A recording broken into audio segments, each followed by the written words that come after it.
할렐루야, 반갑습니다. 다 같이 기도하겠습니다.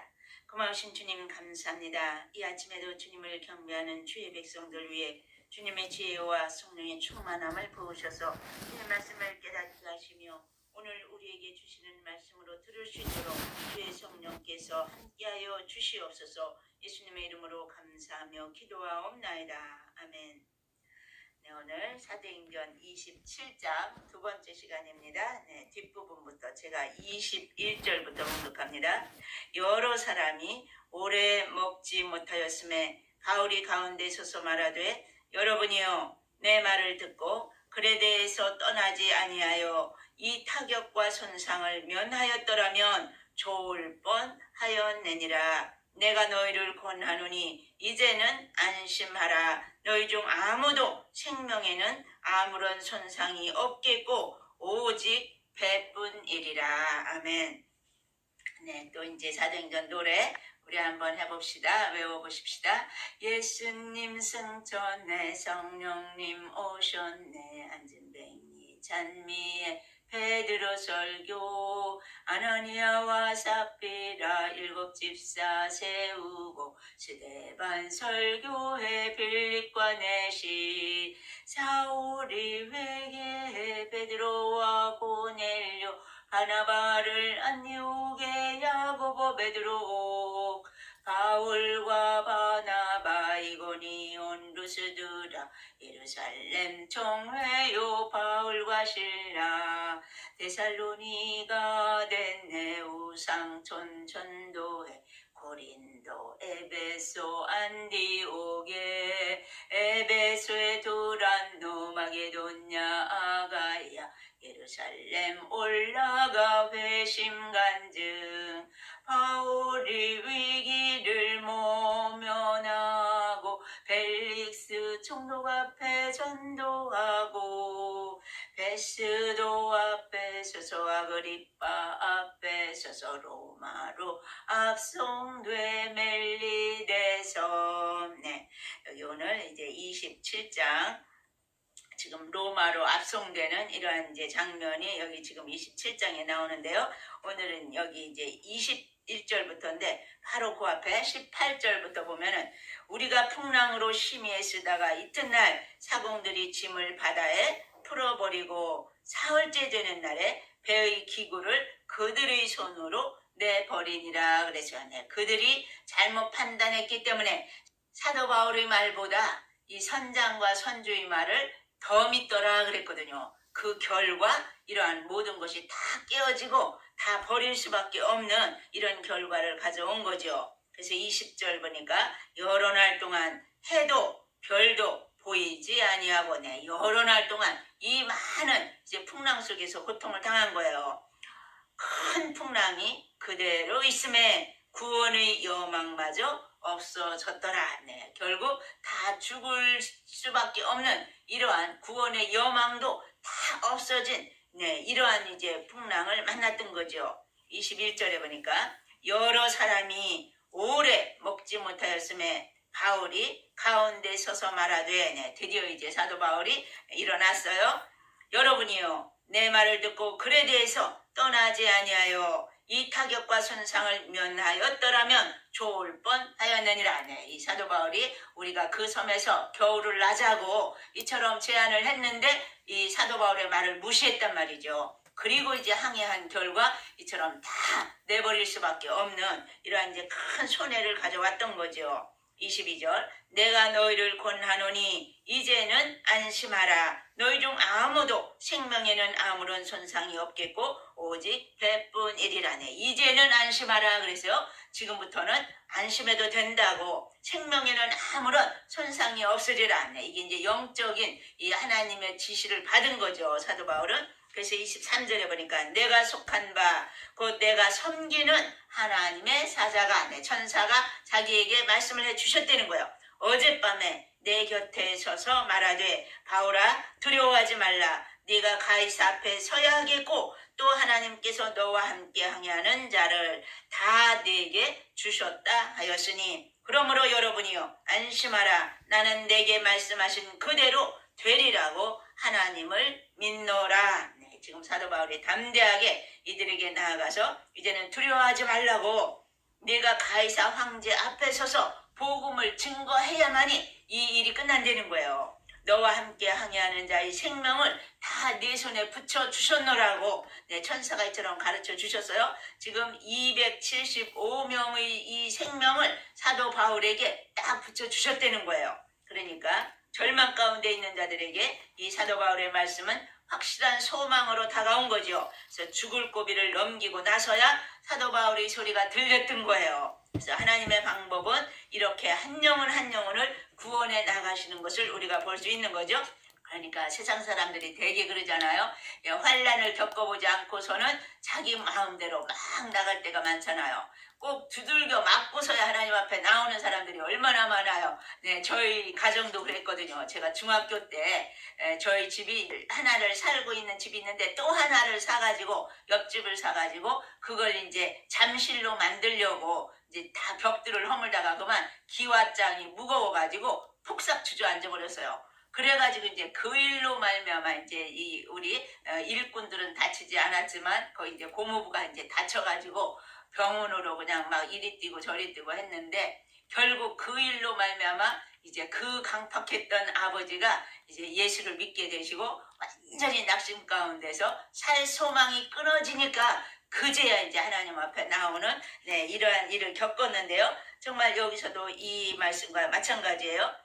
천사가 사도 바울에게 말씀해 주셨는데 이제 네가 가이사 앞에 서야 하리라고, 또 하나님께서 너와 함께 항해하는 자를 다 네게 붙여 주셨노라고. 그러므로 여러분이요 안심하라 그래서요 나는 내게 말씀하신 그대로 되리라고 하나님을 믿노라. 말씀을 주신 하나님을 믿는다는 거예요. 그러니까 우리가 히브리서 4장 12절에도 보면은 하나님의 말씀은 살았고 활력이 있어 좌우에 날선 어떤 검보다도 예리하여 혼과 영과 및 관절과 골수를 찔러 쪼개기까지 하며 또 마음의 생각과 뜻을 판단하나니 그랬어요. 옛날 성경에는 또 마음의 생각과 뜻을 감찰하나니 그랬거든요. 우리 하나님은 감찰하시는 하나님, 판단하시는 하나님, 말씀이 살아있어가지고 그 말씀대로 한번 하나님께서 말씀하신 것은 반드시 이루고야 마신다는 거예요. 하나님의 말씀은 살아있다고 말씀하셨습니다. 그렇기 때문에 사도 바울은 이 하나님이 주신 말씀을 믿는다는 거예요. 그대로 이루어 주실 줄 믿는다고. 26절 그런즉 우리가 반드시 한 섬에 걸리리라 하더라. 그 한 섬이 바로 멜리데 섬이죠. 거기에서 이제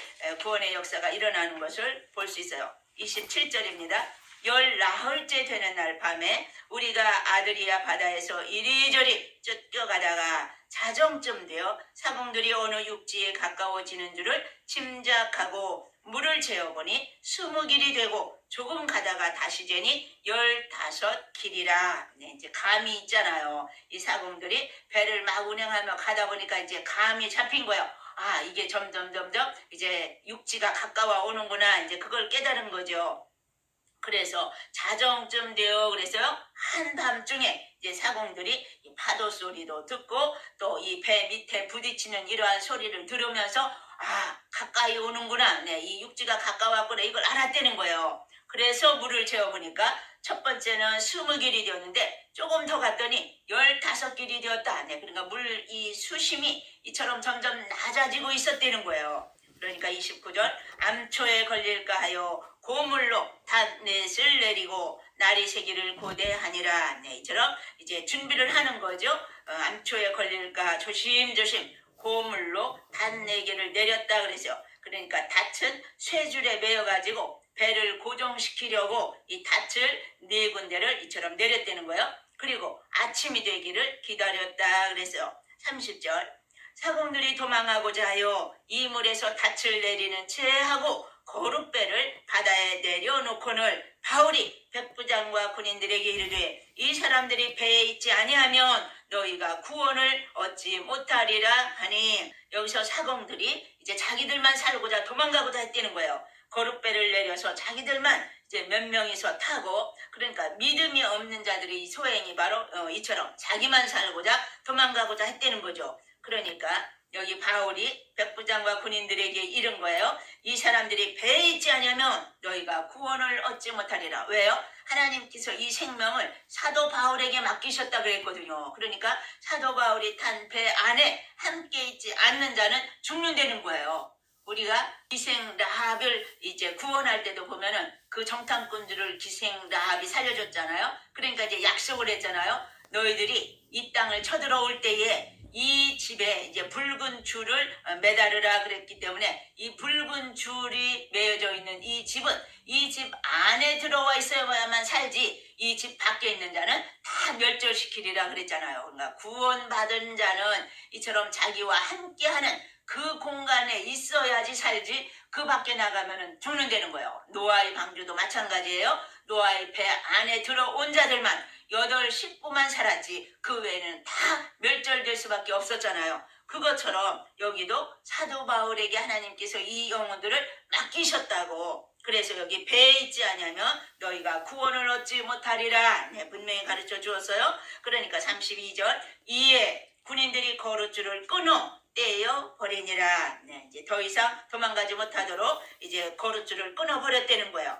우리는 이 세상 것들, 이 거룻줄 같은 것 다 끊어 버려야만이 구원을 얻을 수 있다는 거예요. 오직 주님만 바라보면서 십자가만 바라보면서 나를 구원하신 우리 주님 그리스도의 보혈을 믿으면서 나아가야만이 그게 살 길이라고 말씀하십니다.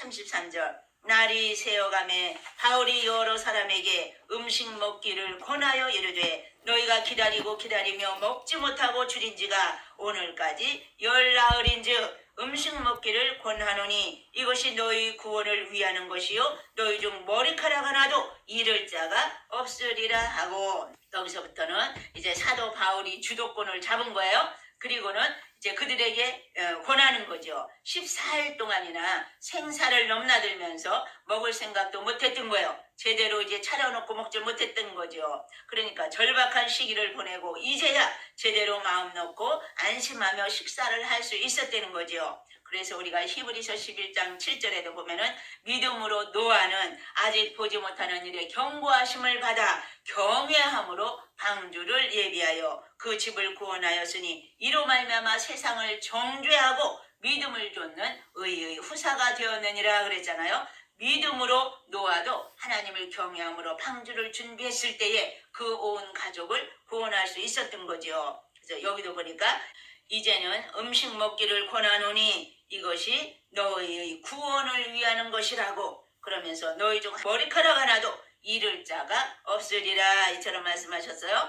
35절 떡을 가져다가 모든 사람 앞에서 하나님께 축사하고 떼어 먹기를 시작하매 그들도 다 안심하고 받아 먹으니 배에 있는 우리의 수는 전부 276명이더라. 여기서 배에 있는 자는 대부분이 이교도들이었거든요. 사도 바울은 여기서 음식을 차려놓고 그리고 감사 기도를 하고 이제 여기 축사했다 그랬죠. 그들도 다 안심하고 받아 먹었대요. 그리고는 이제 38절 배부르게 먹고 밀을 바다에 버려 배를 가볍게 하였더니 날이 새매 어느 땅인지 알지 못하나 경사진 해안으로 된 항만이 눈에 띄거늘 배를 거기에 들여다 댈 수 있는가 의논한 후에 닻을 끊어 바다에 버리는 동시에 키를 풀어 늦추고 돛을 달고 바람에 맞추어 해안을 향하여 들어가다가 두 물이 합하여 흐르는 곳을 만나 배를 걸매 이 물은 부딪혀 움직일 수 없이 붙고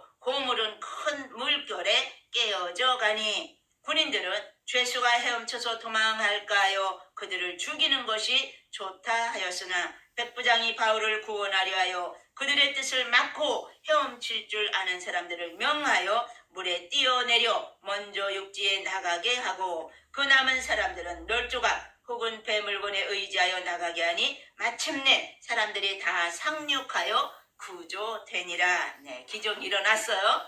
네, 배부르게 그들은 다 먹고 남은 것은 너무너무 지금 위태로운 순간이기 때문에 배를 가볍게 해야 되니까 다 남은 음식들은 버렸다는 거예요. 결국 사도 바울의 예언이 하나하나 이루어지고 있는 것을 우리가 볼 수 있죠.